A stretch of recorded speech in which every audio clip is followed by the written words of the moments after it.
সূরা ফাতিহা পড়তে পারে না আমাদের সমাজের যুবক ভাইয়েরা, সালাত আদায় করতে পারে না, সালাতের মধ্যে নামাজের মধ্যে কি পড়বে কিছুই জানে না, সালাতের মধ্যে কি তিলাওয়াত করে কিচ্ছু বুঝে না।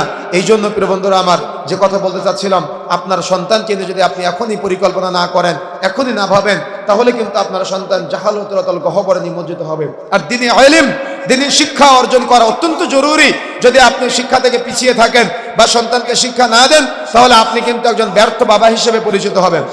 আমি কেন জানেন, আমি আপনার মাঝে কোনোদিন এখনো দেখি নাই যে আপনার সন্তানের হাতটা ধরে আপনি মসজিদ মানে নিয়ে যাচ্ছেন। আমি কোনোদিন দেখি নাই যে দুই একজন বাবা মসজিদে নিয়ে যায়, ওই বাচ্চা যদি মসজিদে কথা বলে তাহলে বাচ্চাকে মসজিদ থেকে বের করে দেয়। কি আছে না আমাদের সমাজে? বাচ্চা মসজিদে কথা বললে বাচ্চাকে মসজিদ থেকে বের করে দেয়। অথচ রাসূলুল্লাহ সাল্লাল্লাহু আলাইহি সাল্লাম বলছেন, মুরু আওলাদাকুম বিসসালাতি হুম আবনাউ সাবঈ সিনিন, তোমাদের সন্তানদের বয়স যখন 7 বছর হবে তখন তাদেরকে নামাজের প্রশিক্ষণ দাও, সালাতের প্রশিক্ষণ দাও। 7 বছর থেকে 10 বছর পর্যন্ত প্রশিক্ষণ দিতে হবে। 10 বছর বয়সে সালাত আদায় না করলে প্রয়োজনে প্রহার করো, বিছানা পৃথক করে দাও। কিন্তু দুঃখজনক হলো সত্য যে আজকে 7 বছর বয়সের একটা বাচ্চাকে মসজিদে নিয়ে আসলে আজকে এমন মুরব্বী সাজি আমরা, বা এমন অভিভাবক সাজি, বা এমন পরহেজগারিতার একটা ভাব দেখায়, বাচ্চা একটু কথা বললে বাচ্চাকে মসজিদ থেকে বের করে দেয়।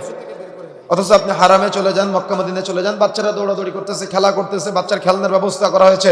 রাসূলুল্লাহ সাল্লাল্লাহু আলাইহি ওয়াসাল্লাম সালাত আদায় করতেছে, রাসূলের ঘাড়ে পিঠে নাতিরা উঠে, হাসান হোসেন উঠে, রাসূলের নামাজের ক্ষতি হয় না।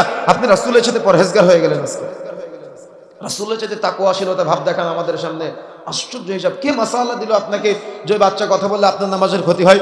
আর বাচ্চাদের সব এক কর্নারে দেন কেন? বাচ্চাদেরকে বড়দের মাঝে মাঝে ঢুকিয়ে নেবেন, তাহলে তারা কথা বলার সুযোগ পাবে না। এজন্য তো উলামায়ে কেরাম বলছেন, মসজিদের পিছনের কাতারে যদি বাচ্চাদের কিসির মিসিরের শব্দ শোনা না যায়, মনে করবে পরবর্তী প্রজন্মের মসজিদ মুসাল্লি শূন্য হয়ে গেছে।